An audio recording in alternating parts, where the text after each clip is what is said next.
All right, so we're live. Welcome to the Atheist Experience. I'm Matt Dillahunty. Joining me this week, Don Baker. Hey, good to be here. All kinds of applause and Yay, cheering. yay. This is a live television program sponsored by the Atheist community of Austin in Texas.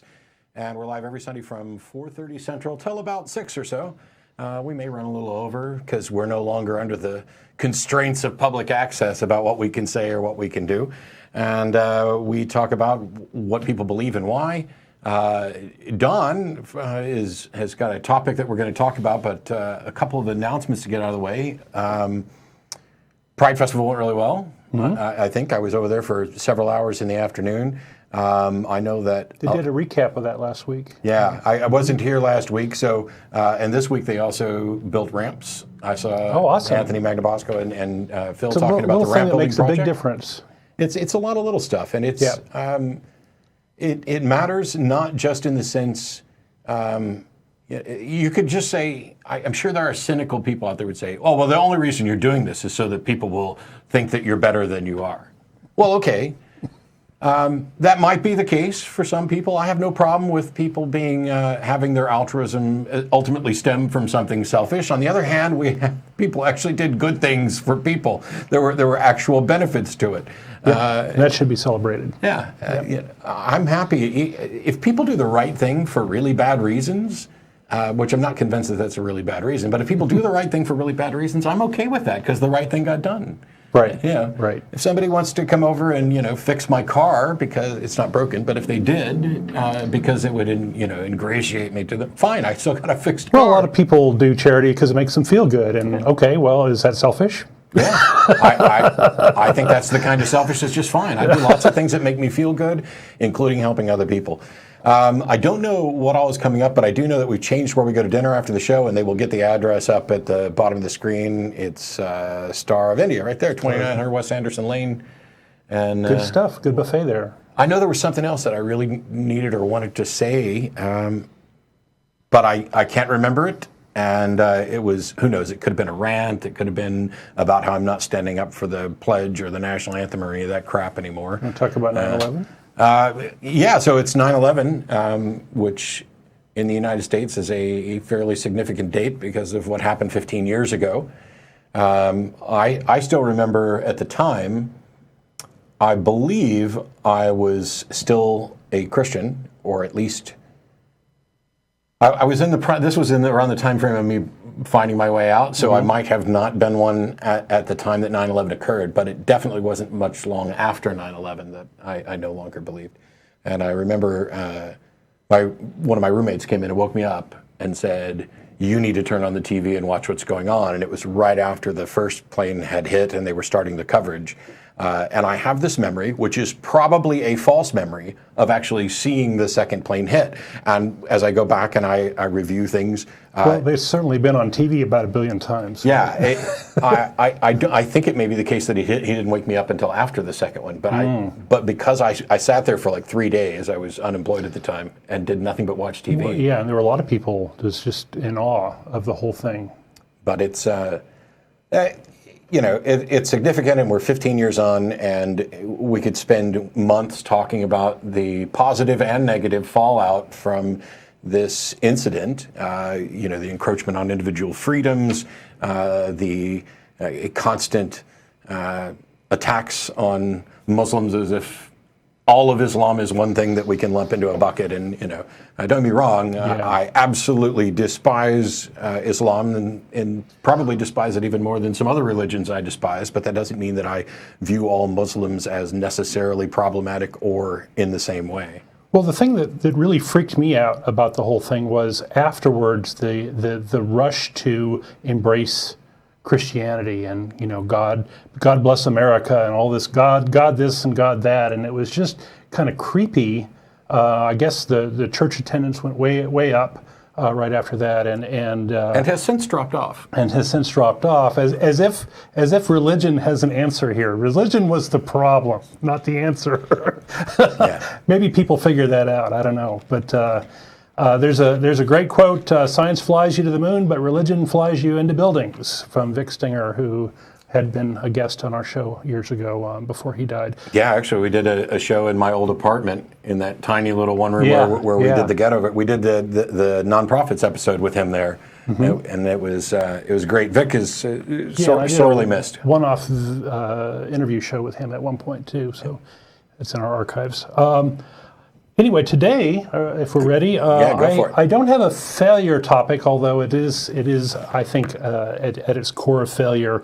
There were two articles in the Austin American Statesman and probably a lot of other newspapers around the United States about Mother Teresa and her canonization. And one of the privileges that Christianity gets is media promotion by an uncritical press. And I talked about this last time I was on with regard to the Pope visiting Auschwitz, and many of the themes of the two are similar, and that the press is being used as a way of publicity for the Pope and the Vatican and its goings on. UPI and AP and other news feeds have embedded promoters of Christianity. That much is clear. Local newspapers publish the stories without much thought or editing, and so you get these kind of propaganda pieces or puff pieces that show up, and these two definitely qualify. They were both from AP. They were concerned in early in September 4th and 5th, and over the two articles, it's about 18 column inches, and I think 3 column inches would have been plenty in one article. Most of the Vatican-generated news is self-serving. It's interesting. Wait, are you saying that all Mother Teresa needed was 3 inches? I'm just saying. Okay, I'm gonna let that one lie. There's no way to pass up that joke. Sorry. I could amplify that. Anyway, okay. So most Vatican-generated news is self-serving, and one of the fun things I like to do is say, oh well, how does that promote the Vatican if there's an article, and these two definitely do.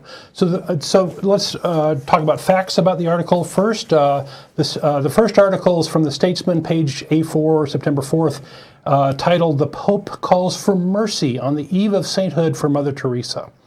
He denounces the sin of indifference to hunger, exploitation, and other suffering, while commending the example of Mother Teresa. He calls for more mercy and caring in the world, citing her, and called her order, the Missionaries of Charity, Artisans of Mercy. So this is a promo piece for the Mother Teresa and her gang. The second article on the next day was page A2, Mother Teresa canonized by Pope Francis at Vatican was the title. He shames world leaders for the crimes of poverty they themselves created, and praises Teresa for caring the most unloved and unwanted, the poorest of the poor, which is kind of her brand name. So in the analysis, the articles are propaganda, I claim, and we'll see why in a minute. They are selectively omitting important facts and promoting the mythology of the caring nun and her order.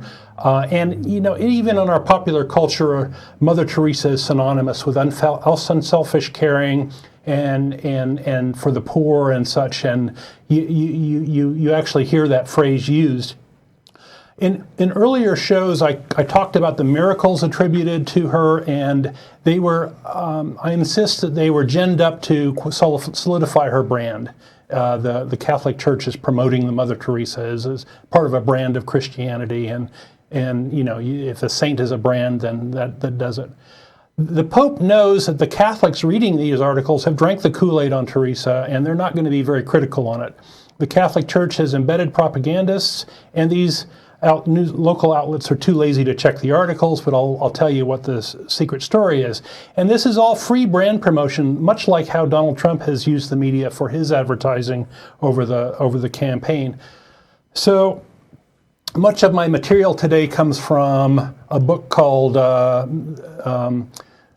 by Christopher Hitchens called "The Missionary Position." It kind of talks about some of the real Mother Teresa. And anybody who got upset over my joke really should be upset over the title of that. I mean, I think it's a cute pun, and he's got a good turn of phrase. So the missionaries of charity, how did they help the poor exactly? Well, they operated clinics which allegedly cared for people who were dying. The people there were not given medical care, even those that had curable diseases. One of the things that they could have done to help people is they could have given them a bus fare or taxi fare to a hospital where they would have gotten care. That would have been caring for the poor and caring for these folks. The people there were not given analgesics. They were meant to suffer. And they did not allow people to leave to seek medical care.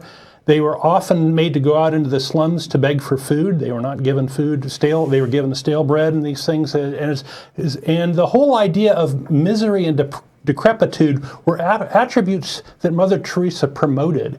And it was, I think, partly for show for people that were coming to visit, that these really were the poorest of the poor and the really downtrodden, and look at what little effort we are able to provide to these folks and greatly enrich their life. And this is really exploitation. And quoting Mother Teresa, she says, "I think it's very beautiful for the poor to accept their lot, to share it with the passion of the Christ. I think the world is very much helped by the suffering of poor people." Okay, take that in. She thinks that their suffering is awesome and a good thing and something to be promoted, and it's sadistic. Here's another quote: "Pain and suffering have come into your life, but remember, pain, sorrow, and suffering are but the kiss of Jesus, a sign that you have come so close to Him that He can kiss you." So it's pretty sick, I think. A sign over their morgue in Calcutta reads, "I'm going to heaven today." So it's kind of sick exploitation, I think. So Teresa was, in my estimation, a sadist who tried to religiously spin the suffering of her victims rather than truly helping them. And you'll see why in a minute. The missionaries of charity, to exploit the poor, made a spectacle of the poverty, seeking to amplify the austere nature of their clinics.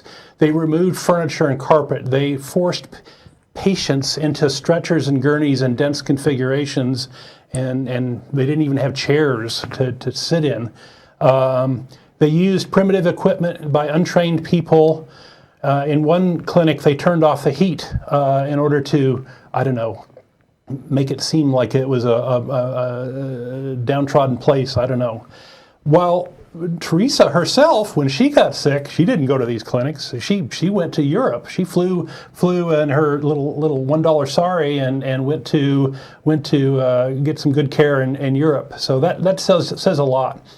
Meanwhile, the charity's taking on massive donations. We're talking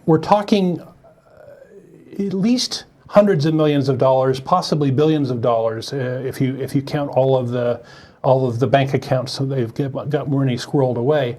But this money was never used, or rarely used, for the poor. It was sequestered away in bank accounts. And the idea is that if they used money, this materialism is sort of contrary to the promotion of Teresa's cultish beliefs. And the flood of donations within this charity were seen as a sign of approval for God for precisely those beliefs. So the money was applause from God, but never was used to help the poor. And I think that this is exploitation, pure and simple, where you're holding the poor up as, hey, we're going to help these folks, give us money, and then the money doesn't go there. What other definition of exploitation are we looking for? As to the Pope's claim of crimes of poverty, consider that while the Pope denounces crimes of poverty of world leaders, consider that Teresa was fast friends with Haiti's ruthless dictator, Baby Doc Duvalier, and his wife, each stroking each other's ego for the national media in Haiti.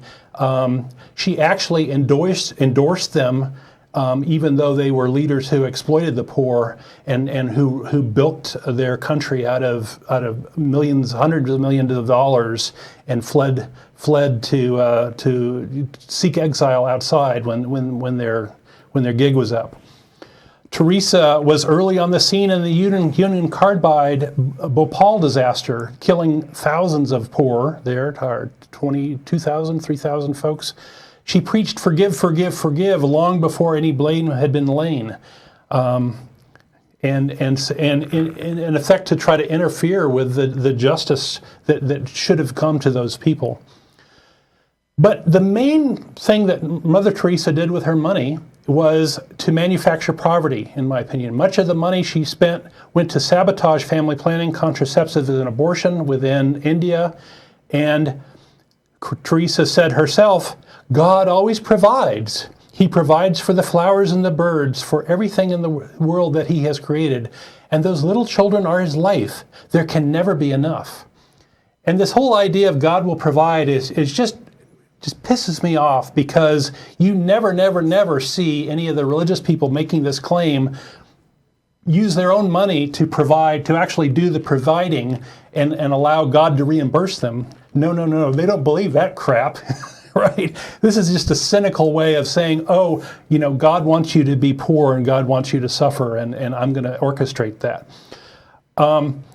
Mother Teresa also said at a speech in Ireland, let us promise Our Lady, who loves Ireland so much, that we will never allow this country a single abortion and no contraceptives.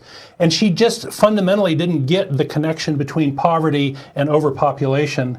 And it's very clear, to even the most casual observer, that if a country or if a people can control their reproductive rate, they can control their poverty to a large extent. And she was just working overtime. It also seems to work against itself. This idea of, hey, we're not going to allow abortion, and we're not going to allow contraception. So we're not going to give you a perfectly acceptable means of preventing unwanted pregnancies, nor are we going to allow you any way to terminate an unwanted pregnancy. It goes into this, be fruitful and multiply. It's all in God's control. You guys just go out and have lots of sex, and maybe, use a rhythm method or something, the everything but program, anything other than actual contraception. And then, hey, whatever happens, happens. It's what God wants. Right. Maybe he wants you to stop interfering in the lives and rights of other people. I haven't heard him chime in on this yet. Right. I'm not convinced he actually agrees with you, no matter how many times you say it. Right. We got a little bit more. If we want to think of Mother Teresa as saintly, we should maybe look at what she's done for quid pro quo. Teresa had dealings with a lot of shady people throughout her career, and many of them were ruthless dictators and con artists. One of them was Charles Keating, who defrauded the U.S. investors in the 1980s of over $200 million. He donated $1.25 million to the order, and it wasn't his money. It was the investors that he built. That was their money that got donated. She later wrote a letter to the judge, Lancito, it turned out, a famous O.J. Simpson judge, to let him off, to basically find it in his heart to let Keating go because he was such a good man. The assistant DA asked her, Teresa, for the money, asked her to give the money back because it had been stolen effectively, and that the sensible thing to do would be to return it to the people who had been defrauded, but she never returned any of it. And so that, I think, tells you a lot about Teresa and her quality of her doings. And it seems clear, too, that she sent much of her money to the Catholic Church, and in return they adopted her brand, making her a saint. I think that was quid pro quo, too, that a lot of that money is going to the Catholic Church. So, in conclusion, Teresa was a sadistic creepy, ugly, nasty woman who manipulated the rich, exploited the poor, and ran a racket to make more poverty in the name of her cult and her cultish beliefs. And she is not deserving any sort of veneration at all. And the Catholic Church is exploiting the ignorance of its followers in order to create a fraudulent brand through lies and propaganda and the local media. And they too, the Catholic Church exploits women as baby-making machines. It's because their God can't do it. Golly. And babies who, if the conditions are right, grow up to be tithers to that church. And I think that's a very cynical way of exploiting people as well, exploiting the poor. And the U.S. media is either in on the action, maybe they're part of the game, or maybe they're playing the part of unwitting dupes when they publish these sorts of articles. I think it's kind of sad. And given that we know that the Catholic Church is lying about Teresa, something that we can easily verify, what makes you think they're telling the truth about any of the things that you can't verify, which is all their supernatural claims? So that's it. I talked about this. I was in just outside of Knoxville, Tennessee last weekend when she was made a saint. And I talked about it before I started giving my prepared talk. There's a lot of stuff there. Obviously, Hitch's book is a good read on this. But what troubled me, so a lot of what's happened is a bunch of people wanted to do something good, but were either unable to do it themselves, or perhaps too lazy, or looked for the most efficient way. And so they gave a bunch of money to someone who they thought was going to be doing good. And now, if they were to admit that she didn't actually do good, then they have doubly made mistakes because they gave money to somebody who didn't do what they should have been doing, helping people. And so now that money is wasted and the time is wasted and their support is wasted. So it's in their best interest that the Catholic Church made her a saint, because that validates. They're doubling down on their bad. Yeah, that validates their bad debt. I don't want to throw good money after bad, so let me just pretend that the bad money was actually good. Right. And so there's this whole thing. But also what's sad, I've talked before about the limits of verifying supernatural claims. That currently, until somebody comes up with some method or mechanism by which we can do so, there's no way to verify that the supernatural exists or that it interacts with the natural world in any detectable way. I mean, we're just stuck there until somebody comes up with a way to verify this. And yet, in order to become a saint, you're supposed to have 2 confirmed miracles. And I think for her, they might have only done 1. No, they did 2. Did they do 2? I think one of them was she prayed and somebody got better. Well, somebody who was... The woman had it in her mind that she had cancer, but she actually had tuberculosis, and the doctors treated her for tuberculosis and it was cured, but she prayed and had her cancer cured, if you follow. Okay. So that was the first miracle. The second miracle, the Vatican was a little bit smarter and did their best to hide the facts, and so it's very hard to verify. Yeah, the big thing here, though, is in 2016, the Catholic Church is claiming that they have confirmed 2 supernaturally caused miraculous events. What a marvel. Where is your Nobel Prize for discovering the mechanism by which we can confirm this? I mean, I was kind of hoping that we would never see any more new saints, because the obvious problem here of saying, well, if we need 2 confirmed miracles to get a saint and we can't confirm miracles, then there won't be any more saints. I figured somebody at the Catholic Church would be smart enough to pick up on this.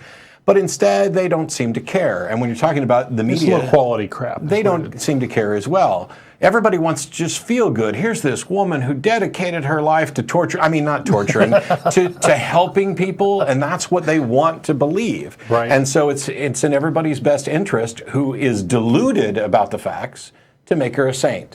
And they will just continue to ignore this, and oh, you guys just don't like Mother Teresa. Yes, we don't like Mother Teresa because of what she was and what she did. Yep. Somebody else made the comment that it's interesting that atheists now have a saint. And what they're referencing is, in her diary, she talked about her own doubts. I would recommend to all my atheist friends to never, ever, ever say that again. Because no, every religious person at some point has had doubts, or at least privately have probably had doubts. And the fact that she jotted down her doubts and concerns in her notebook doesn't make her an atheist. And makes her not completely delusional. Yeah, when you start claiming that, you are just as bad as the people who are trying to claim that Hitch had a deathbed conversion or any of these other things. Just stick with the facts and point out the problems. Don't try to do the extra joke of the Catholic Church just made an atheist a saint. Because if we were to be truthful about how many people don't believe but live their life pretending as if they do believe, there's probably tons of individuals who have been canonized, etc., who didn't ultimately believe or had their own doubts, but you don't get to claim those. Anyway, we've got a bunch of callers online to get to. So we'll start with, man, I'm getting a really bad echo. It's the door. Cool. So we've got Zane in Atlanta. Thanks for waiting. Hello, can y'all hear me? Yes. Hello. I have 4 questions. I'll say one word what the question is, and I'll let you pick which ones you want to talk about. Okay. It's like a game show. It is a show. Anyway, skepticism, effectiveness, responsibility, or identity? Oh, well, let's start with skepticism. Okay. I was in another city when I had called you earlier, and I was talking about how God can be proven, and you were speaking how you want to know how God can be proven. Correct. But that would be something trivial for God. Right. Okay. So then I was thinking, with the extreme hypotheticals we went to, if that's not proof of God, is it? What was the extreme hypothetical? The amount of skepticism that you're practicing. So Okay, is it that you're being too skeptical, or is it that the theists are being too gullible? Okay, so first of all, I'll say that the answer to am I being too skeptical or are theists too gullible is theists are too gullible.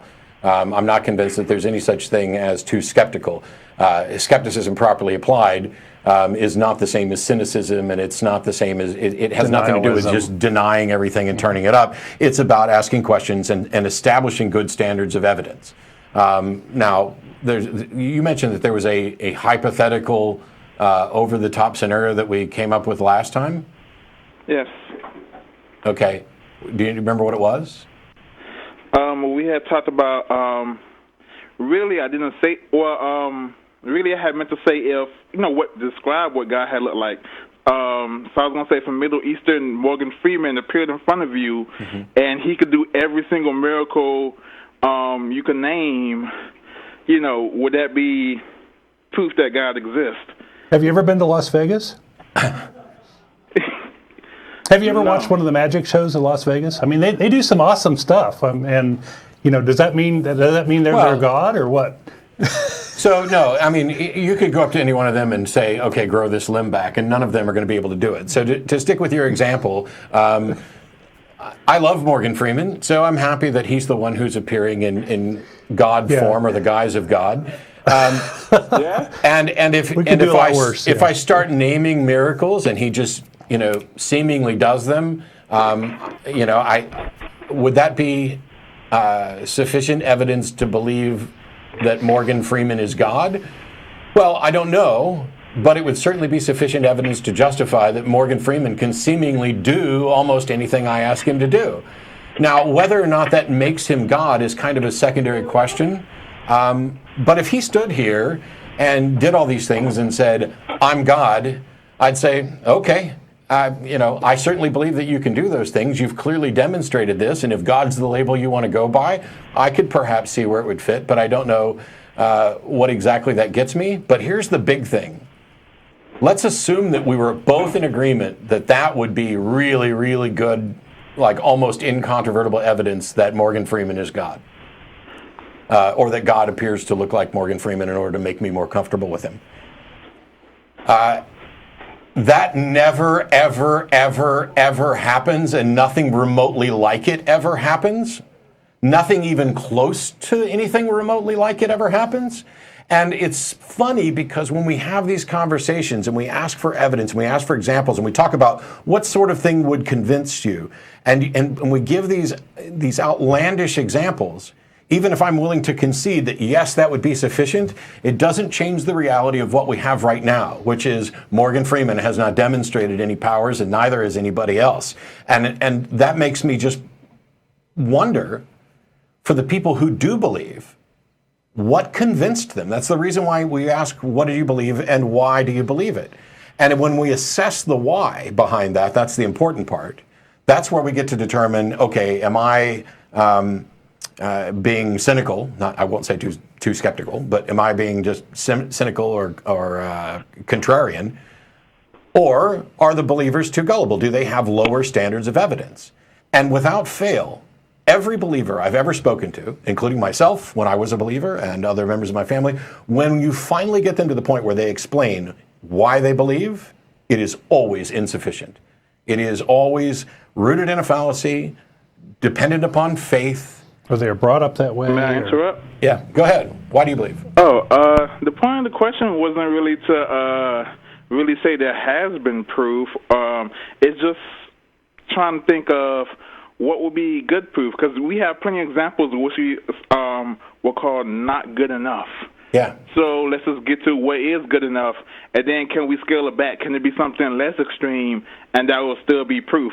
And then what's the lowest we could go to, which will be this is God proof limbo. Yeah, this is Let's lower the bar. this is an incredibly useless dance. This is pointless. So what good does it do us to sit around and say, you know what, I think if I saw this happen, I'd believe in God. Can I lower the bar a little bit more? Can I maybe do this? Because first of all, even in that scenario, as Arthur C. Clarke pointed out, any sufficiently advanced technology is indistinguishable from magic. So I would have to at least remain open to the idea that some incredibly technologically advanced civilization was able to produce something that looked like Morgan Freeman and could apparently do these things. I don't know how you rule that out. I don't know how you can ever rule those things out without having the sort of knowledge that would make you God.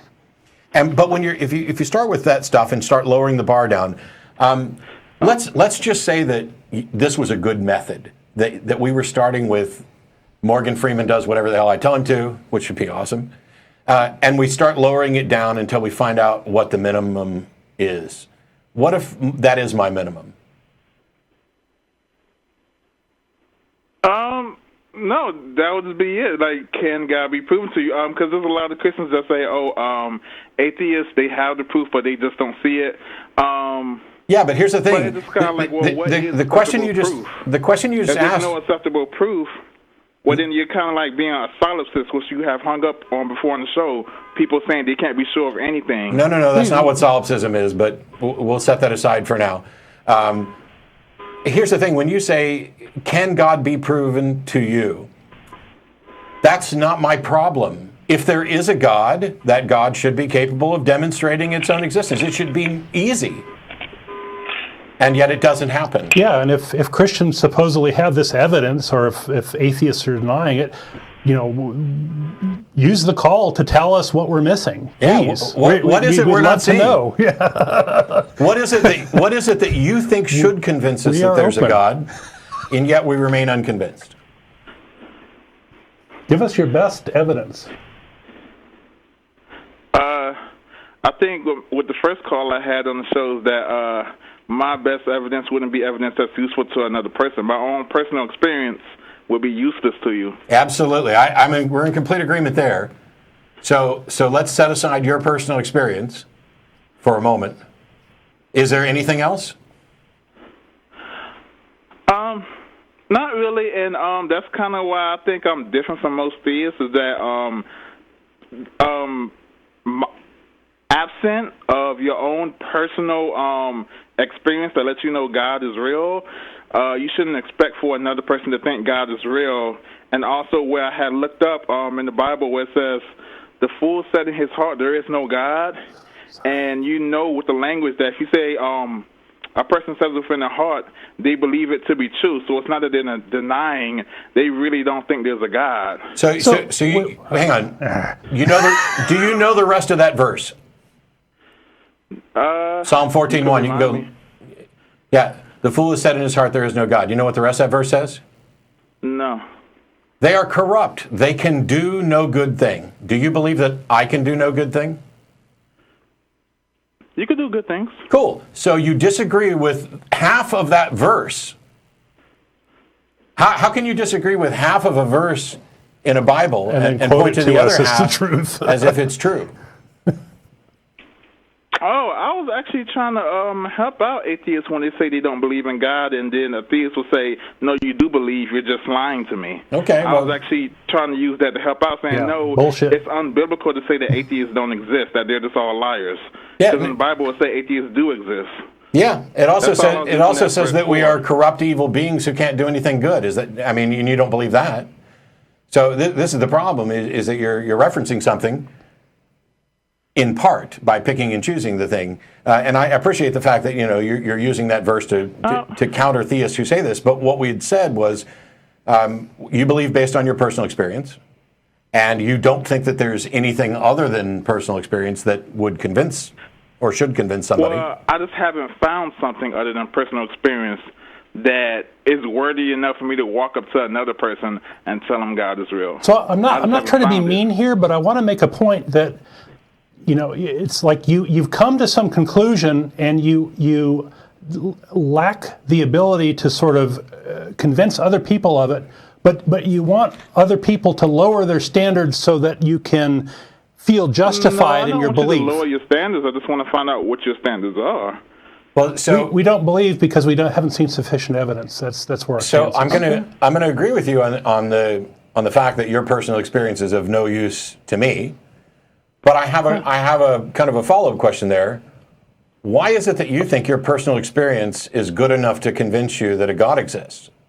What personal? I mean, because I can't imagine a personal experience that I could have that would convince me that a God exists, especially if I'm unable to independently verify it with other people. I mean, right off the bat, when you talk about, hey, I've experienced something, but I can't get anybody else to verify it, I can't replicate it, all of those things. Right off the bat, there's delusion, all sorts of things that come in. There's all sorts of ways we're fallible. Let's say, I don't know if you could tell by your voice, but I don't know if you could tell by my voice, but okay, I grew up in an all-black neighborhood, been told plenty of times that, all white people are racist. I grow up, drive out to a city with mostly white people. I find white people that are very nice to me. I can't, that's my own personal experience. I can't prove it to the people back in my own community, but hey, Sure. I have that experience. I found out the truth. Sure, There's but some white that's people great. that treat me good. The type of personal experience you're talking about is what you're doing is you're saying, I have had interactions with real people, and this is my experience of that. There's nothing remotely extraordinary about that. That's a completely different thing from saying, I have had experiences with a supernatural being. Those are two different things. I believe that you've met people. I believe that I believe that you've met white folks who are... It's not an extraordinary claim, Yeah. is the shorthand of that. On the racist thing, I'm convinced that everybody's racist or prejudiced or biased in some sense. But it doesn't surprise me at all that you've met white folks who weren't overtly hostile to you just because of the color of your skin, because I know plenty of people like that myself. I mean, so there's nothing, like Don was saying, there's nothing extraordinary about the claim.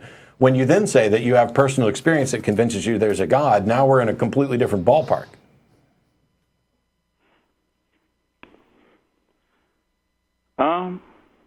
I think And a therefore- person's belief. No, go ahead. Go ahead. I think I'm still in the right place with my belief. If you believe something is true, but then know you can't prove it to other people, you should limit to what you do with that belief, depending on how much you could prove it. So I think I have it in the right place.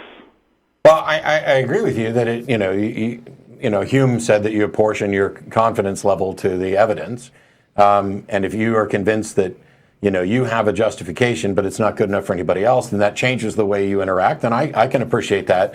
The big question, though, is what personal experience have you had that you think is sufficient?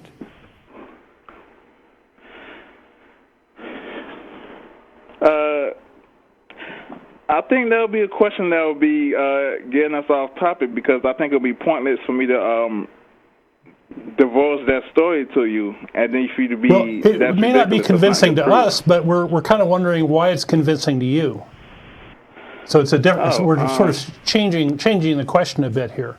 Because, for example, whatever story you tell me, it's certainly not going to convince me because I didn't have the experience. But I am able to put myself in your shoes and say, if I had this same experience, would I then believe? And that gets us to to the point, which is one of us too skeptical or one of us too gullible?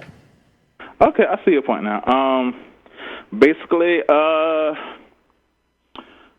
don't know, since I formed good memory, I've been noticing I've been having dreams in which later on, while I'm awake, those dreams are reenacted. And I knew since 10 years old that I just can't say, oh, hey, I know what's about to happen, that people will be skeptical. So it took me being an adult, and I went ahead and I relayed what was going to happen in the dream to one of my coworkers, and I went ahead and relayed the scene 5 hours in advance, and that scene played out.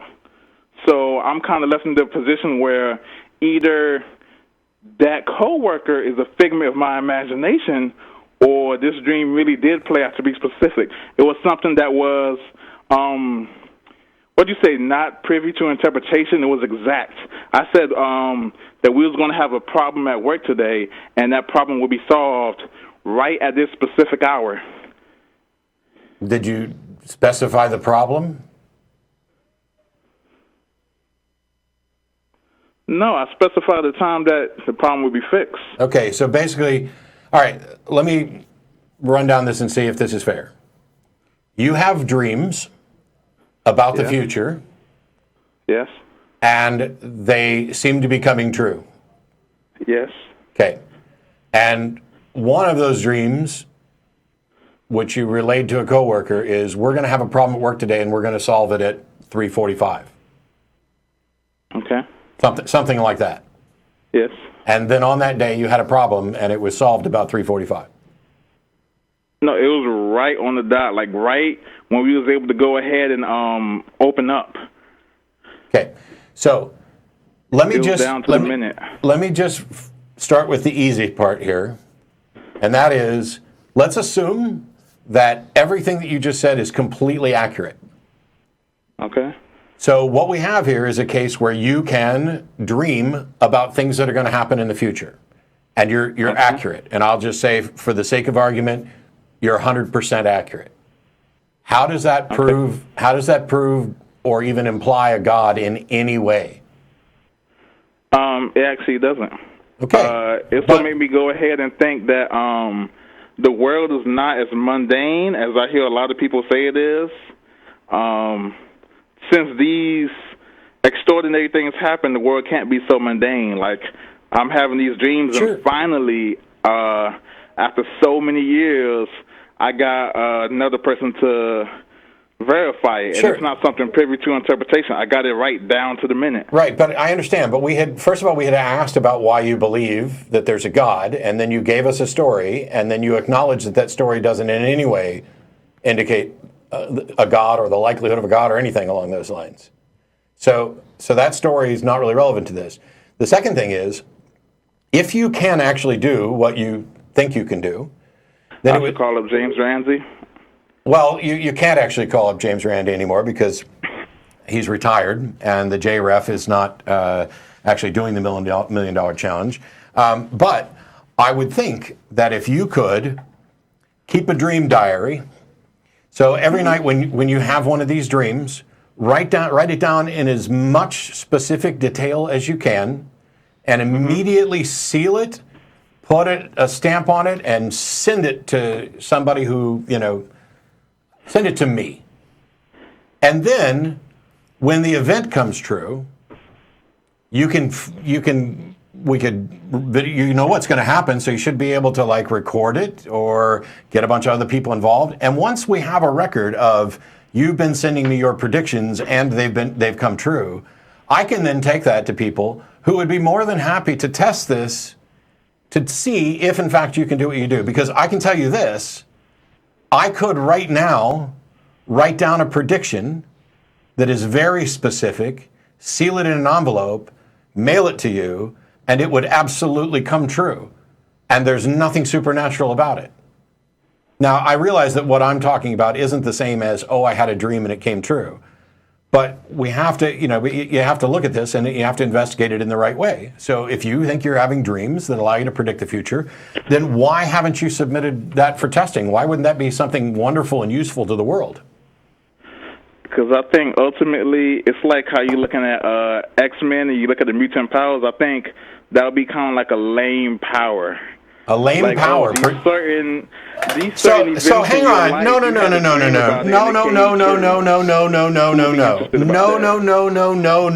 Fucking no. First of all, you're claiming to have a power Clairvoyance. to predict the future, and your reason for not having it tested is that you think it might be a lame power? Given the current state of the universe in which we live, it would be the most impressive power that has ever been confirmed.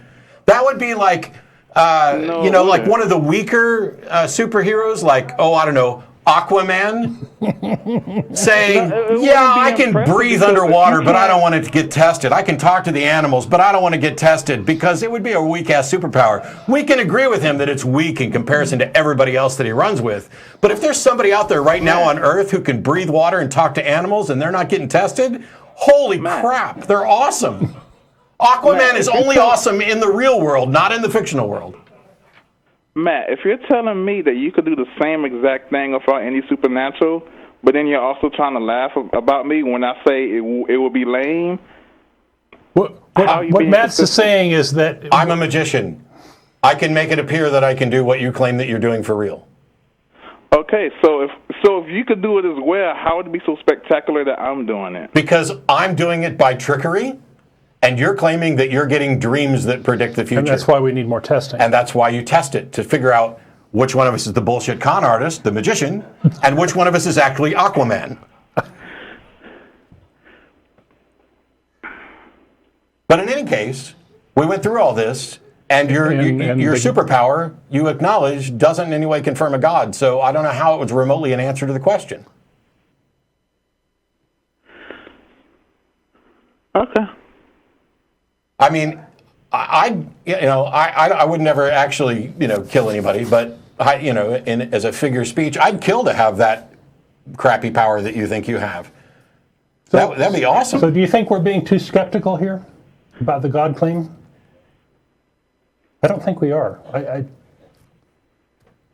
There doesn't seem to be any there. I kind of do still think you're being too skeptical. Okay.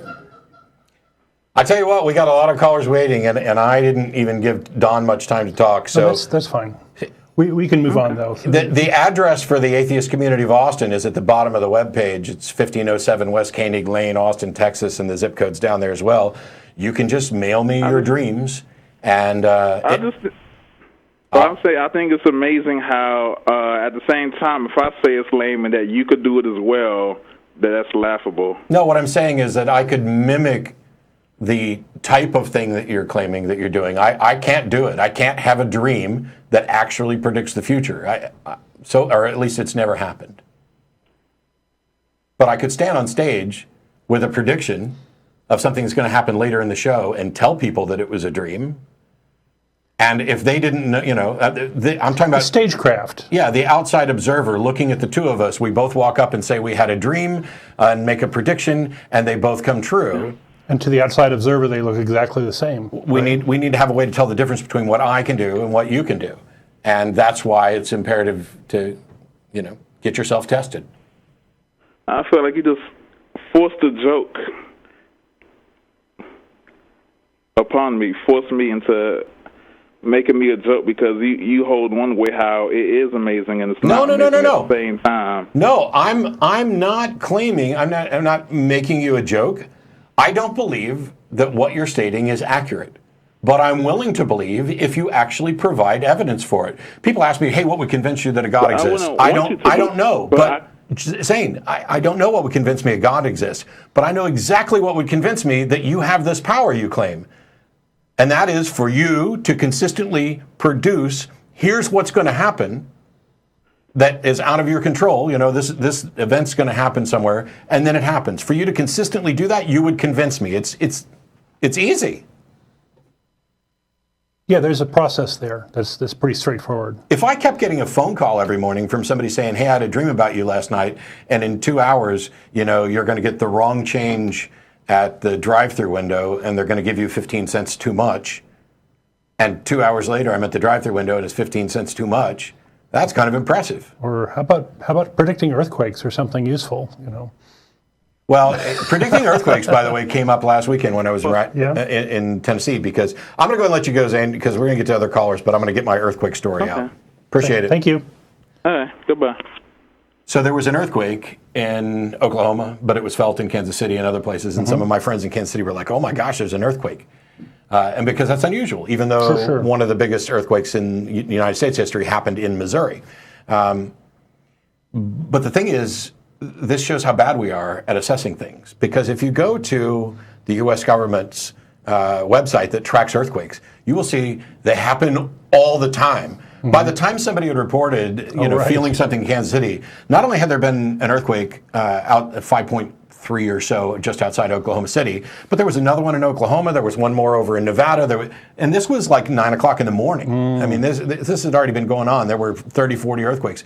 They're happening all the time. It's just most of them are minor, and most of them affect places where it's not a big deal. And when you get the feeling you're in Kansas City, Missouri, and you've never felt an earthquake, and all of a sudden there is one, hey, it's a big deal. And it is. I'm not diminishing it, because it could be deadly and dangerous. But if you actually go look at the statistics on earthquake, it's wholly unimpressive. But if you could consistently predict, like, massive earthquakes, like everything 6 or 7 and higher, and you could say, yep, tomorrow at 3:15 p.m., just outside Oklahoma City, there's going to be a 6.7 magnitude earthquake, and you could, this was a replicable thing that we could consistently do. We wouldn't know how you had those powers, but we would definitely be convinced that you had this ability. We don't know why. And it'd be a genuinely good thing. Yeah. Right? You could help people out, prepare for these things. Yeah. Yeah, I don't, Still no Aquaman God doesn't here. completely suck. Still no God here. Let's take another call. Yeah. Alex, thanks for waiting. You're in Rockville, Maryland, and you're on with Don. Hello, gentlemen. Hey. Hi. Yes, this touches a bit on your Arthur C. Clarke quote, so I hope it isn't redundant. It's sort of a probabilistic argument for the existence of something like God. I'm going to use a Socratic method, if that's okay. I'm sorry?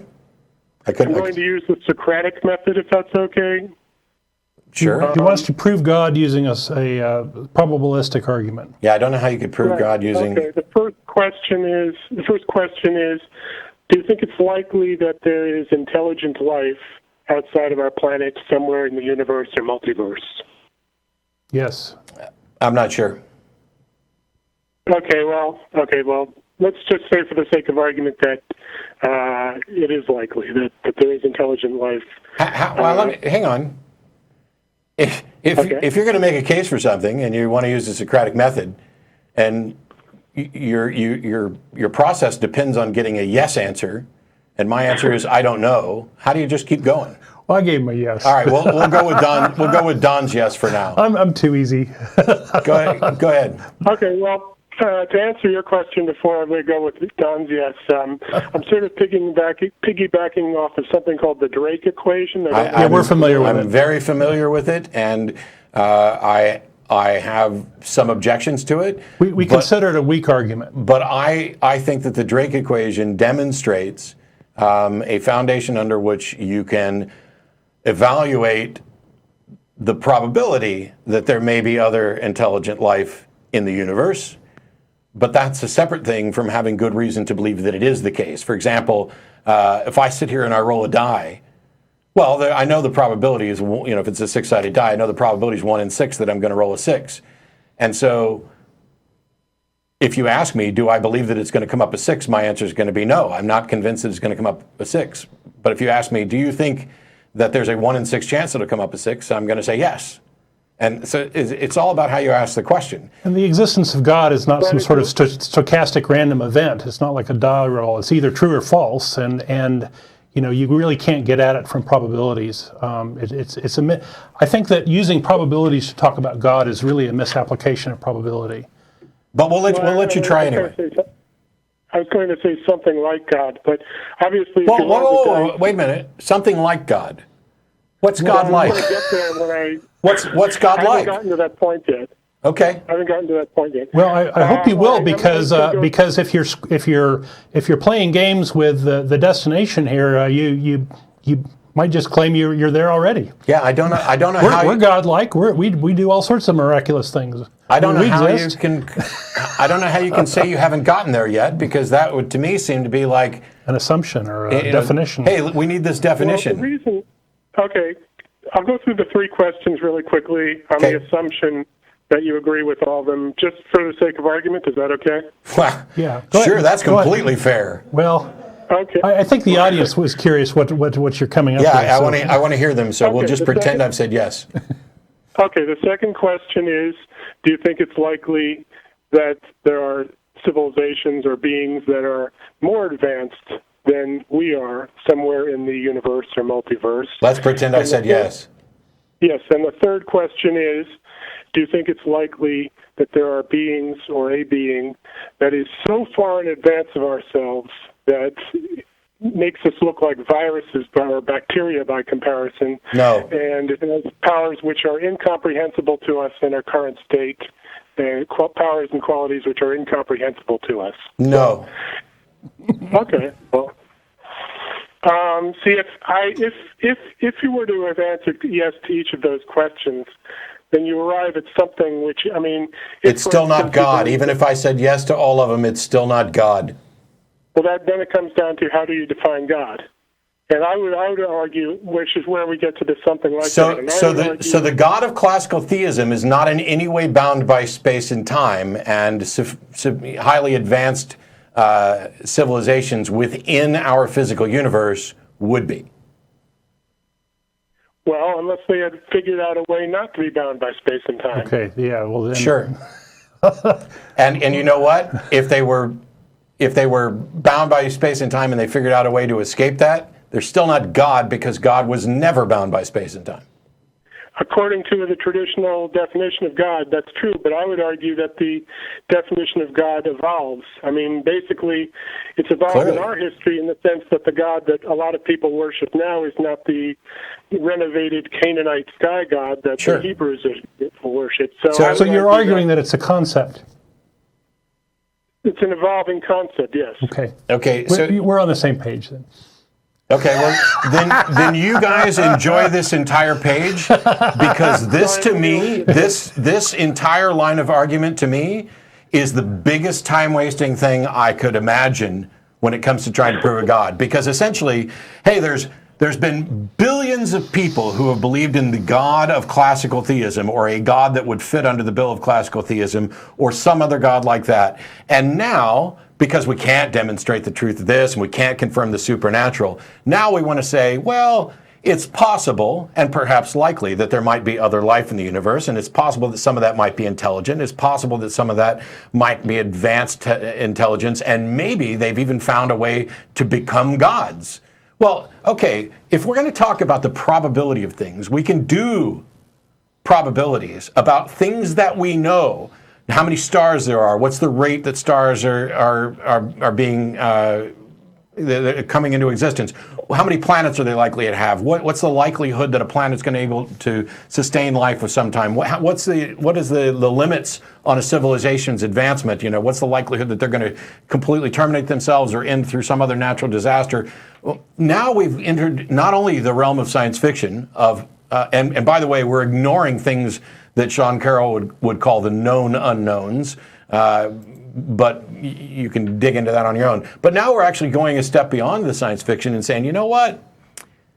Maybe there's a possibility that they found a way to violate the laws of space and time. You have absolutely no foundation, and can currently have no foundation, for assuming that that is even possible, let alone probable. And yet you're going down this entire road in order to get to something God-like. Yeah, it seems like it's I'm twisting not every which way and bending over backwards to try to accommodate some crazy belief. And it's like, okay, well, Oh, it's why not bother? It's a speculation, really.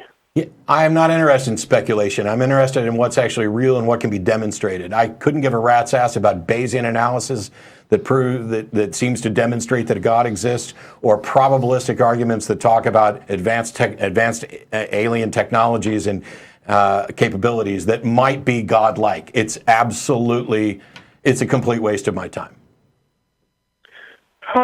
Well, maybe it's, I don't know. I'm a former comparative religion major, so I guess it may seem like angels dancing on the head of a pin to you or whatever, but It's worse than that. It's worse than that. It's worse than that. Because at least there's a theological foundation under which we might be able to discuss this. Yeah. But there's no theological foundation for something godlike that is ultimately alien and of the natural world. So, I mean, you're so far divorced And from then everything. it's trying to be sciencey. well, why do you care if there's a theological foundation if you don't really believe in theology anyway? All I was saying, I was making a relative comparison between how useless your argument is and how useless the other one is. And the big thing is that there are billions of people who believe in angels. When we get to a state where there are billions of people who believe that there's an advanced alien intelligence that can circumvent the laws of space and time, then all of a sudden it'll be relevant.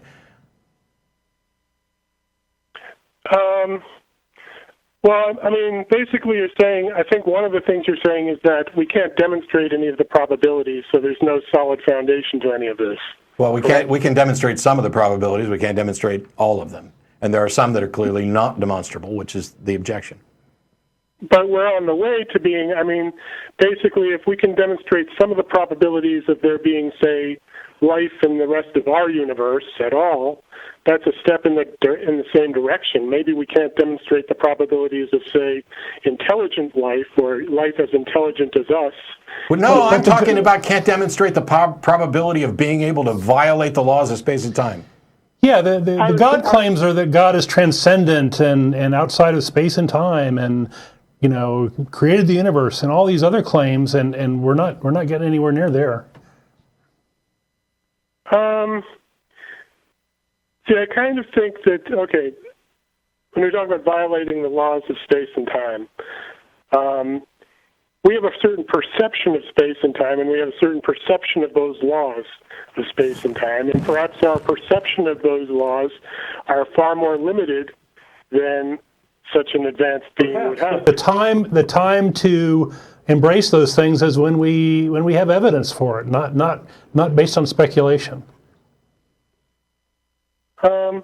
I'll have to think about that one. That's a good point. All right. Well, thanks for your call, Alex. I think maybe we'll move on to other callers. Okay, I hope I haven't wasted too much time. We appreciate your call. Thanks. Bye. Let's take another call. Sure, Pierre in Los Angeles. Thanks for waiting. Hey, Matt. Hey, Don. Hey. Just have a question that I'm a non-believer, atheist or agnostic, whatever you want to call it. And I always have a discussion with friends, and I have one friend in particular who, he has this argument as if it's just like the knockdown argument of in defense of religion, this particular religion, Christianity. Oh, awesome. And, Lay it on us. Yeah, I mean, it's not that impressive to me, but he thinks it is. But he says... Wait. I predict we've heard it before. Am I psychic? Yeah. Go ahead. I predict that it is an argument that he's not religious, but has a personal relationship with the risen Christ. I predict it's an argument from ignorance. Yeah, you guys have a power. You are medium. Okay. All right. I'm sorry. We're making fun. So what's the case? Well, he says, so you disagree with your government, so why don't you leave your country?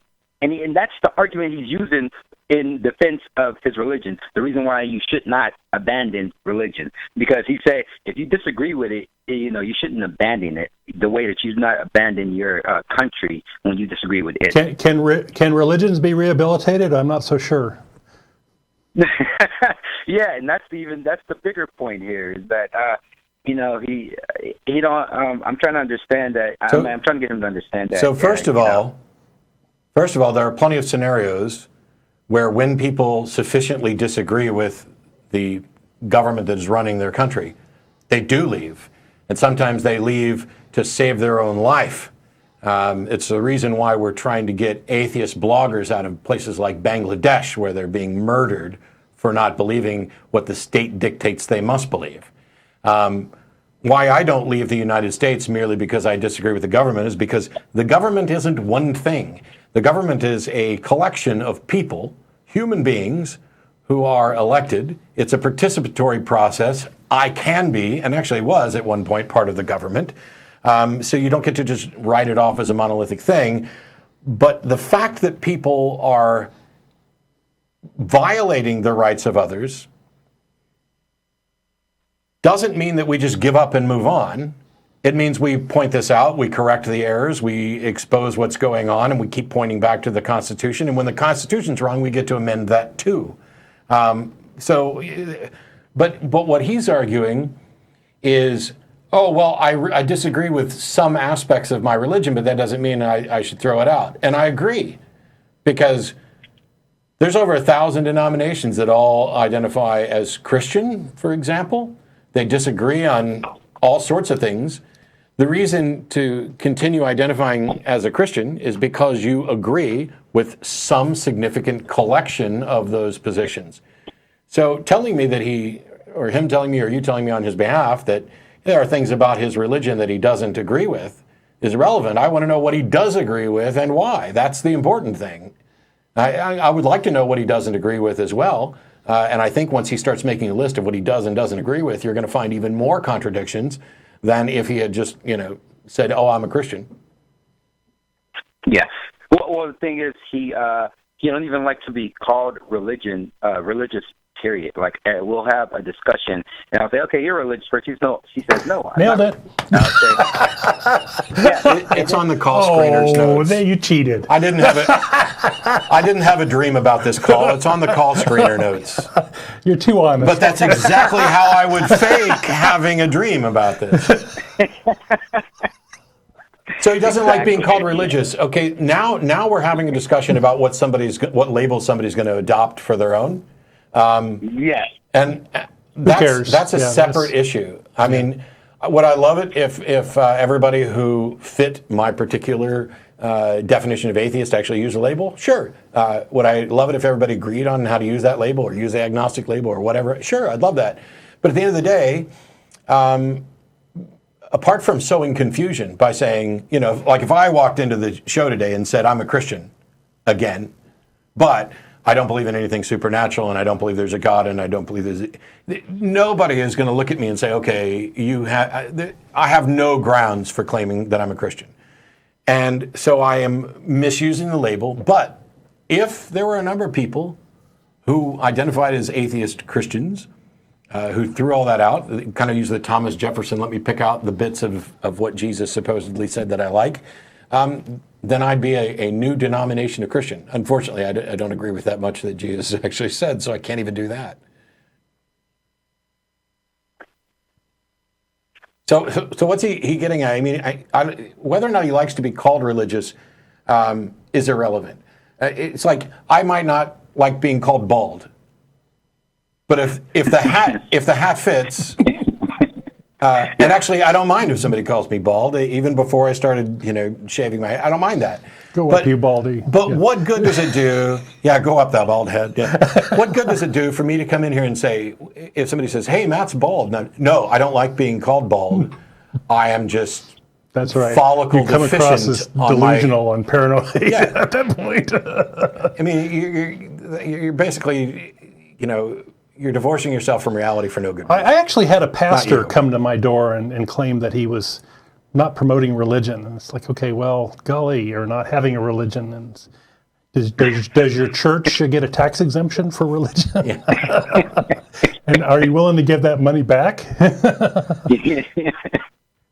I came to the conclusion that he was, happy to say anything that came to his mind that might convince me to come to his church.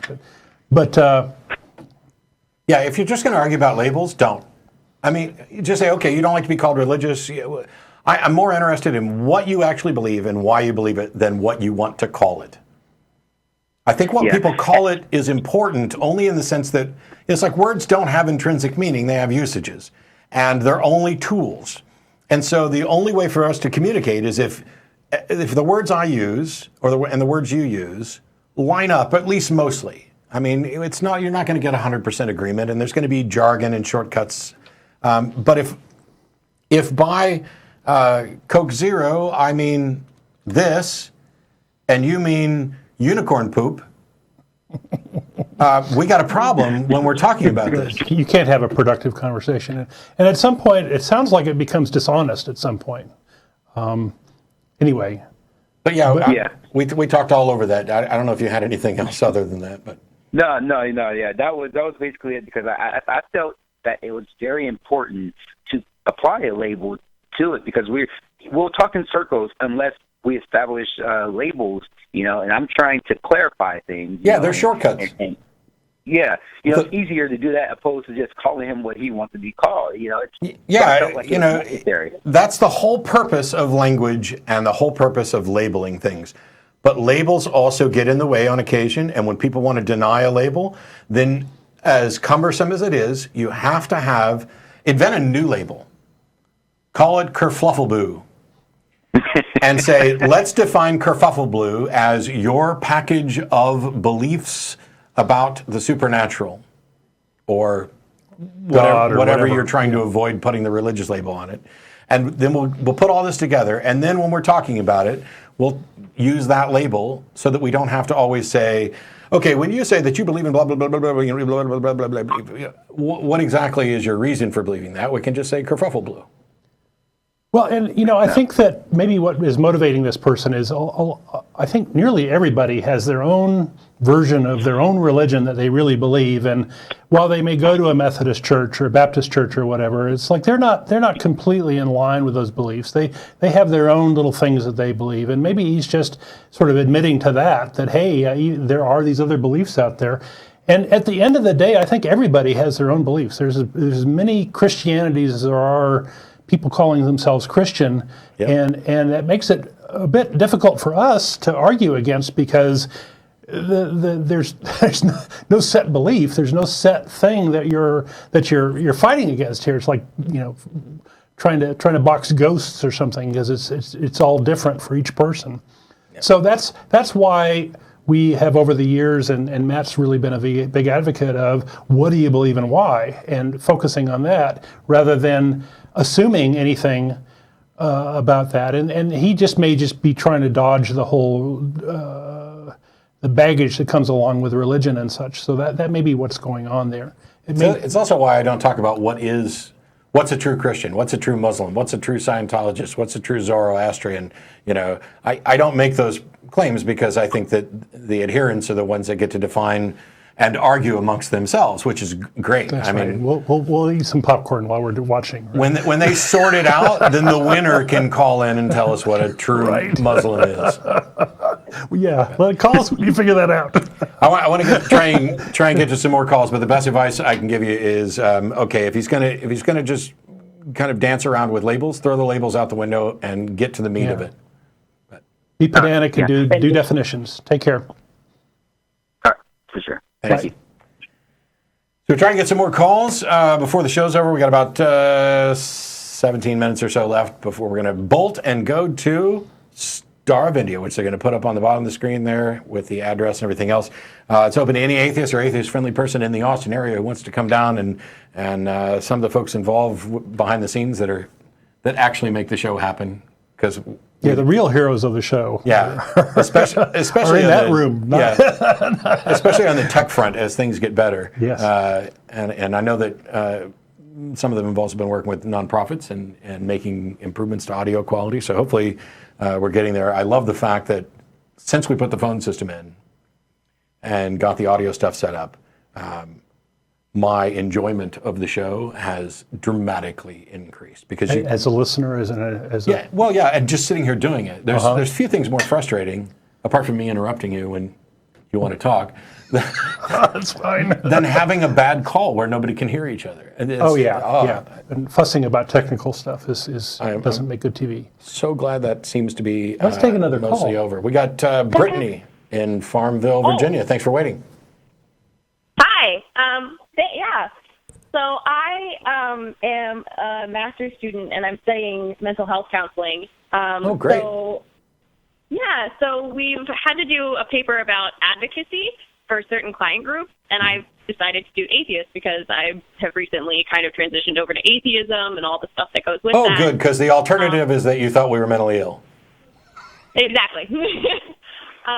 So I've been kind of trying to look at different groups and people who are kind of outspoken atheists and ask them, do you have any experience personally with counseling, and like, have you had any negative experiences or any kind of positive experiences where it really was kind of catered to that you have this specific worldview?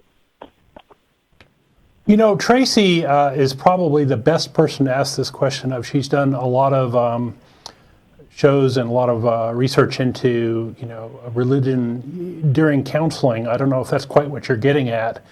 You know, I think in my experience, I have been through some therapy, and I think that the best therapy that I've gotten has been by people who didn't really care, didn't have an agenda as far as what they wanted me to believe. They were there to help me with whatever issue I was working on. And I think that, you know, if I were working on religion, that might be a good topic for conversation. If I'm not working on religion, then it's not a good topic of conversation in the therapy, right? It's that sort of thing, right? It's the boundaries and not having the therapist insert themselves. And I'll their say, agenda. This is a good time to reference the Secular Therapist Project. And it's the website, if anybody's looking, is seculartherapy.org.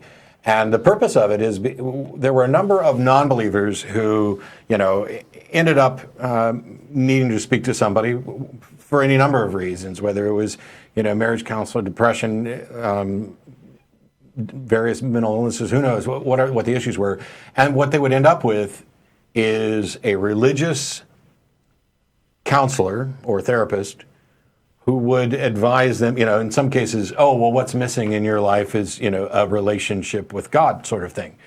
And Daryl Ray and some others got together, started the Secular Therapist Project, and it should be, I am hoping that it becomes like the de facto standard, because it will connect you to a therapist, not somebody who's necessarily an atheist. You know, what their personal views are about religion are irrelevant, but they are therapists who proceed from a secular perspective, so that when you're actually receiving treatment, you're not being fed religious doctrines. You are actually getting science-based secular therapy that can hopefully help with the issues. Yeah, and I have actually been in contact with them, and they're pretty excited because there's not really a whole lot of like research in this area, but there is quite a big push right now for more religion to be involved in therapy, and for, you know, counselors to kind of be more advocates of their beliefs, which is kind of scary to me right now. Yeah, and Jesus loves a captive audience, doesn't he? Hey, why does he keep going after people in need? But so the thing with working more religion into therapy, if what they were talking about was meeting the person where they are, talking about what their religious perspectives are, what they feel that they need, etc., without injecting the therapist's own views, I don't even know that I would really object too much to that, because I think that, you know, even me as an atheist, if I was counseling someone, if they walked in and they were having problems, and it seemed that the problems were stemming from their religion, then I would want to talk about their religious views, what they are getting out of it, what they're not getting out of it. I wouldn't necessarily be guiding them towards atheism in a counseling session, because that's not my job. But if I were convinced that the religion was actually causing problems, I think that I would be, you know, obligated to point that out, that perhaps their particular view of their own religion, which seems to be causing them, you know, stress and anxiety and whatever else, they might need to rethink those things. And on that front, I could see it. But if the push is to get the therapist to, and I'm guessing that the push is amongst Christian therapists, to inject their own views, no, that's bad science, that's bad therapy, that's bad caregiving. Even though they're convinced it's good. Yeah, and Tracy and her friend over in England, I think it's Bob Poole, is that right? Would claim that it's unethical and unprofessional from the part of the therapist. Yeah, I certainly have no problem with, counselors kind of, saying that they're Christian and working with clients who do believe. But I think that we certainly have a problem of people going in for counseling to a counselor who is not claiming any sort of religious belief, and then they're kind of getting blindsided by proselytizing. Yeah. And especially with like an issue like today, there's, grief counseling would be a big thing after something like this. Yes. And I think it's all too easy to get a counselor who is going to kind of blindside you and try and make you believe. And that's they're in not a better helpful. place, and Jesus is looking after them. And I really hope to see the entire therapy movement push to change the way we as a society talk about and deal with death, because I am personally convinced, although I have no expertise in this area at all, that the reason we have the grief-related issues that we have is because we live in a society that does not view death in a rational way, where it's the reason religions will say, oh, well, you'll meet them again on the other side, or somebody's still looking out for you, and all the other things. I think if we started from childhood saying, hey, it's okay to be sad about losing someone from your life. Death is the final part of life. It's the last thing. It's going to happen to everybody so far as we know. And encouraging people to make sure that their relationships for the course of their life were done without the carrot dangling there of, well, if my mom dies tonight, the fight we've had today or 6 months ago that has kept us from talking, we'll get to fix it on the other side. And that would encourage people to fix the problems now, to treat people better in the now. If this is the only one and only life we get, and any afterlife is a bonus that we don't know anything about, I think that would not only change the way we treat each other, but also change the way we view grief and view death. But I don't know what I'm talking about. So.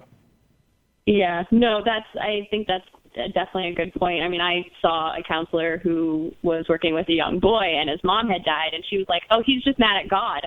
I'm like, maybe he's upset that his mom died. Like, that might be the real issue here. Yeah, it's bizarre. It's sad. There's some issues to deal with there, and I'm on the same page as you, and hoping that there can be some strides made in the field. Yep. Well, thank you, Brittney. Thank you guys so much. I just wanted to, see if you guys had any experiences, and thanks so much for doing the show. I've loved watching it, and it's definitely helped with my transition. Great, great. Thank you. And keep helping people because it's needed. I will do that. I plan to be part of the Secular Therapy Project when I'm licensed. That's awesome. Hooray. Yeah, and we need to do a lot more work in eliminating the stigma around mental illness, where both in the language and how we talk about it and how we end up treating people. Is somebody who had kidney failure, you're not going to go up and, oh man, do this sort of thing to them. And look at that dude there. Yeah. He's got kidney failure. It's bizarre the way we treat people when. I think that there's almost a public perception that if you have some mental illness, that you are the stereotypical wandering, aimless town. Yeah, there's a lot of different mental illnesses and different impairments, and some people who are mentally ill can be very functional. There can be a lot of hidden stuff, latent stuff. Anyway, but yeah, the stigma isn't at all helpful. So, Haroon, thanks for waiting. Oh, hi.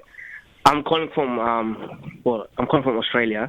Oh, great. So, whereabouts? So you're in Adelaide, Australia. Ah, the one town that I didn't get to go to that everybody wanted to go to.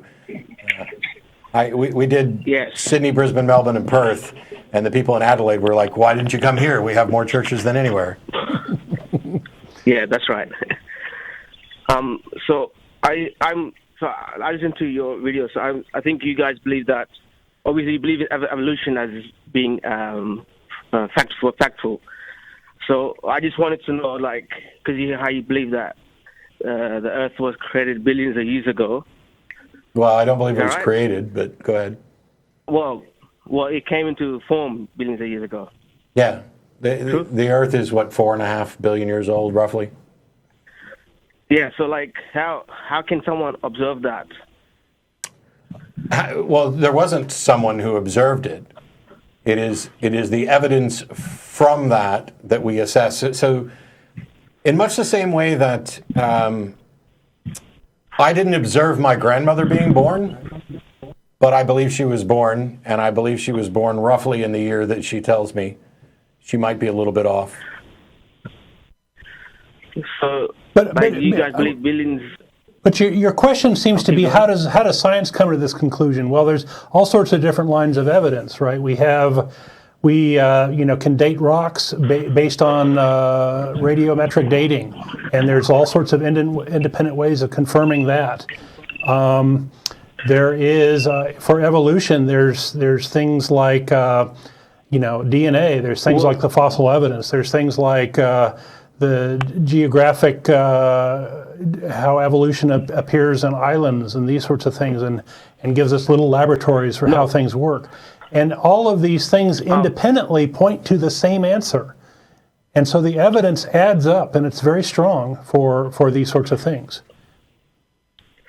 But you believe that evolution happened millions or billions of years ago? Like, say, evolution is ongoing.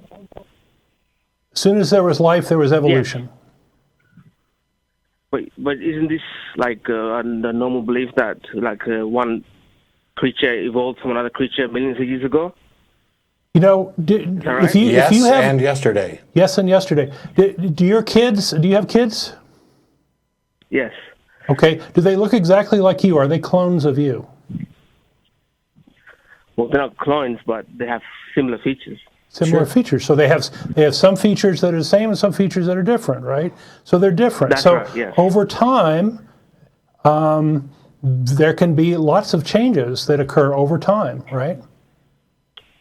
Okay. Well, what I don't understand is if you're like, because that's what we've been taught in school, that one creature over time evolves into another creature. No, not. We can't observe it's not that. like That's just... it's evolution describes the change in species, not like one individual. It's not like, hey, there was one giraffe and it gave birth to a dolphin. Evolution doesn't say that that's the case at all. Instead, if I'm correct, then evolution... Oh, sorry. Keep going. Instead, what evolution talks about is the observed fact that over time there's changes in allele frequency and changes in the DNA that result in different features, and so the change is a fact.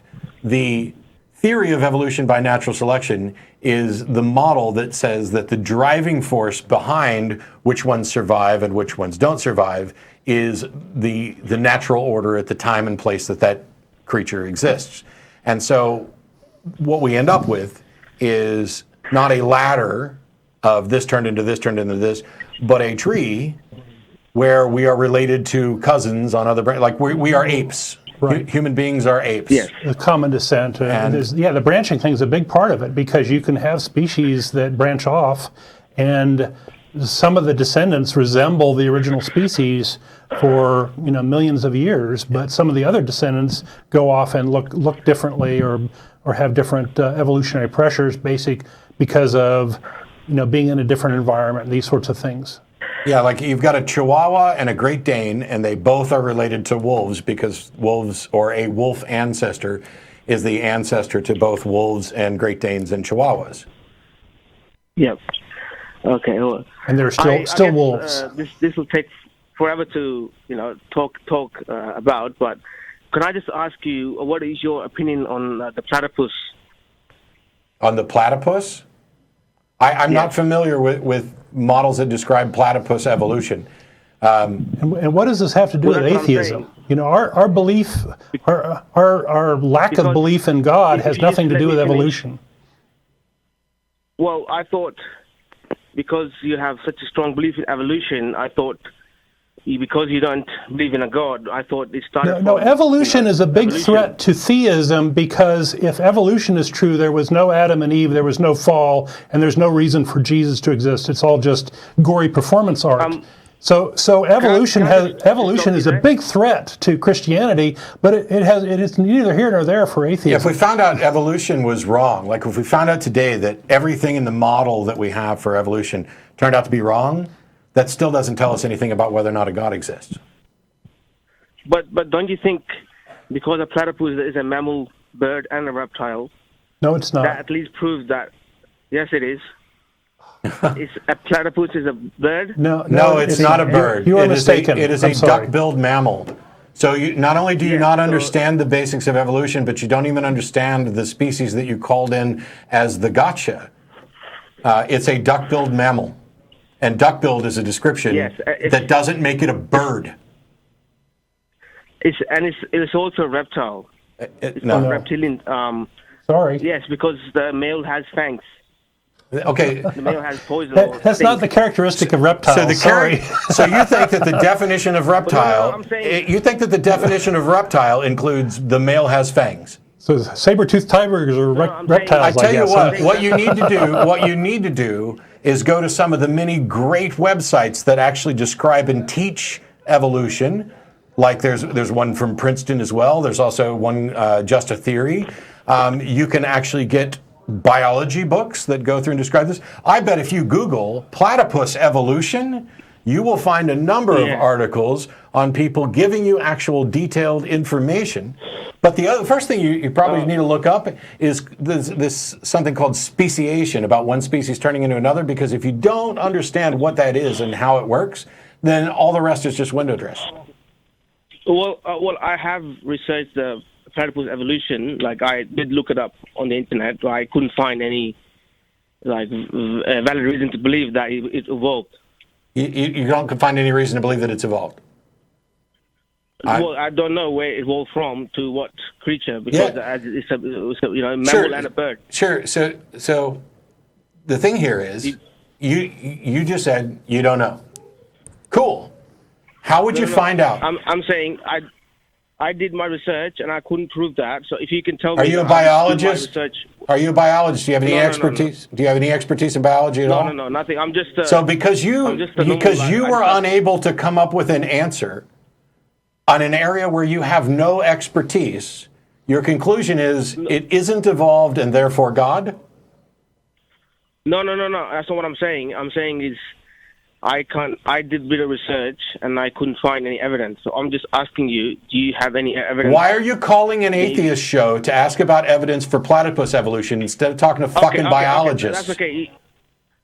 No, that's okay. Don't get angry. I'm just saying. No, I'm not angry. I'm just pointing out how silly this is and how I do not believe that you're actually being honest at this point. Because somebody who cared about the facts of evolution, the cornerstone of biology, somebody who cared about what do we and don't we know about the biological history and the evolutionary history of a platypus would not call into an atheist show in another country with two non-biologists to get the answer. Anybody who thinks like that is either dishonest in what they're actually seeking and trying to find, or horribly confused. Because I'm not going to call your grandmother or my dentist to ask them about platypus evolution. I'm going to call Richard Dawkins at PZ Myers. Okay. Well, I haven't seen him in person. Well, I understand. I just wanted to. Well, you know what? Until I had been to Australia, I'd never seen Australia personally. Did that mean it didn't exist, or that I was uninformed and lacked sufficient evidence? What you are personally unable to discover tells us nothing about what the truth is. Oh no, I'm not trying to. I just wanted your opinion. I thought you would have more information, but that's okay. No, because I'm not a biologist, and my atheism is not That's fine. is not based on evolution. Okay. Can I just say something about Jesus? Sure. Okay. So we have gone over time, but I will let you say something about Jesus before we close out the show. All I wanted to just tell you is that, you know how you guys, people say that there's no grave of Jesus Christ, or he wasn't buried. I don't know what people say. You said it when you're like, you know how people say, or you ask people where's Jesus' grave. I don't know that I've ever asked anybody where Jesus' grave is. The evidence for historical Jesus is kind of weak, but we don't care. What matters is the supernatural claims, and the evidence for that is crap. I don't think I've ever asked anybody where Jesus' tomb is, because I was a fundamentalist. Because I was a fundamentalist Christian for more than 25 years and was studying to be a pastor, and I know that we don't know that. So why would I ask? Okay, I just wanted to tell you that. Well, no, you have asked, like, you asked some caller and he didn't have an answer. Asked who? So I thought you wanted to know. You called some on one of your shows. Some caller, was talking about Jesus Christ, and you said in other question that, where is he buried? And then he went quiet. So I thought. Okay, I don't remember that. Where his grave was. I don't remember that, but perhaps it happened. What is it you wanted to tell us about Jesus? Well, all I wanted to know is because I'm Muslim, so we believe that Jesus did not die on the cross. Okay. And we believe he's buried somewhere. Okay. Why do you believe that? Because we believe that he's buried in India, in Kashmir. Well, when I ask why you believe something and you just tell me what you believe in more detail, that's not a why. Why do you believe that Jesus is buried somewhere? Because I'm not even convinced that Jesus ever existed, although he may have. But you're convinced that he's buried in Kashmir. Why? Well, the reason we believe is because in the Bible he was when he was taken down from the cross, and then he was given the ointment on his body to heal himself, and then he went to his disciples, and after that he migrated to other places. Okay. I've asked you why you believe this, and you keep telling me what you believe. Do you not understand what a why question is? That's why I believe it. I believe because no, because the Bible says so. Yeah. No. So the Bible doesn't say Jesus went to Kashmir. It doesn't say he migrated anyway. What the Bible has to say about Jesus is that he died and was resurrected and visited people, and then he ascended into the sky. Unless Kashmir's in the sky, you were getting nowhere near the why of what you believe. You're just talking trash. Yeah, I mean, this is the thought process that undergirds almost every religious discussion I've ever had, and that includes with Muslims, with Christians, with Hindus. Anytime you try to get to the meat of why they believe what they believe, they just tell you more about what they believe. Oh, here's why. Because they don't think about why they believe things, right? Because that's they just believe, and they're taught to believe, and they believe since they're children, and all these things, and that's a terrible reason to believe. Yes, it is. One more? It's funny, because we're overtime. We're overtime. It's funny because nobody is satisfied when their parents say, "Because I said so." Yeah. And yet seemingly every religious person I've ever met is immensely satisfied with "because I said so" if the I in question is their particular holy book or some supposed expert that they were brought up listening to. Because I said so, because I said so. Go do your damn homework. Do your homework on evolution, do your homework on your religion, go do your homework on your particular religion and the other religions. I wish comparative religions courses were mandatory. I don't want them to be electives. I wish they were mandatory in public schools, because when I sat through my comparative religions course, I can remember as a Christian sitting there going, man, these people believe bizarre shit. But not me. That's what you Yes, should. you too. Yes, you do. And everybody else who was sitting in that class was thinking the exact same thing. This belief is bizarre. How could they possibly believe it? This belief is, who could seriously believe this? And the thing is, there were representatives of most of those beliefs in that classroom, all thinking that about everybody else. Now, this show's been on for 19 years or so. Quite a long time. I've been hosting for 11, 12, whatever the hell it is now. I don't plan to stop anytime soon. We're probably going to keep going. I don't think religion's going to go away anytime soon. But you want to know what might make religion go away? If we took all the religious people in the world and put them in one place, let's go with South Carolina, because that's what the Christians wanted anyway. And then you guys sit there and talk about why, not what you believe, but why you believe it, and have this discussion amongst all of you.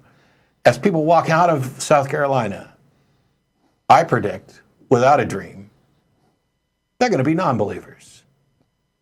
They're going to finally realize that, hey, that old thing about, I'm an atheist, that, means I just believe in one less God than you do, or in case of Hindus, several less gods than you do.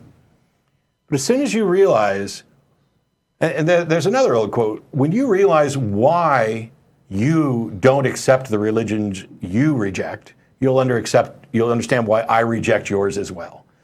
That's the key. So go to South Carolina, hash it out, and then when you're done, if somebody comes up with the one true religion and a justification for us, call us and tell us about it, because we'd love to hear it. But if all you're going to do is call in to tell me what you believe and how you haven't managed to disprove something or prove something, or how you have this idea that you might be able to demonstrate the probability of something vaguely godlike that could be a part of the natural world and yet transcend the natural world, even though there's no demonstration of any probability of that, you're wasting our time. Because it's just likely. But it is good fun. So thanks for having the discussions, and thanks for giving us the opportunity to expose the flaws that lead to religion. Thanks to the studio audience for hanging out, and to all the guys in the booth over there who make the show happen. We'll see you again next week. Bye-bye. Yay!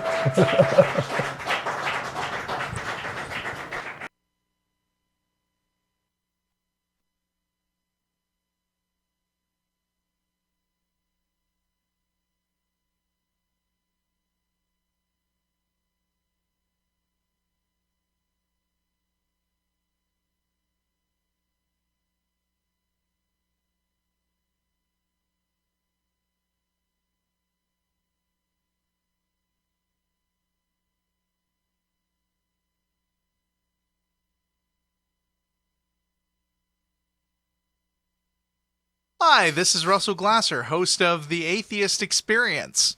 You know, The Atheist Experience is made possible by volunteers and the generous support of viewers like you. If the promotion of positive atheist culture and separation of church and state are values that you hold, please consider contributing by becoming an ACA member or visiting our product page at evolvefish.com under the Partner tab. Thank you.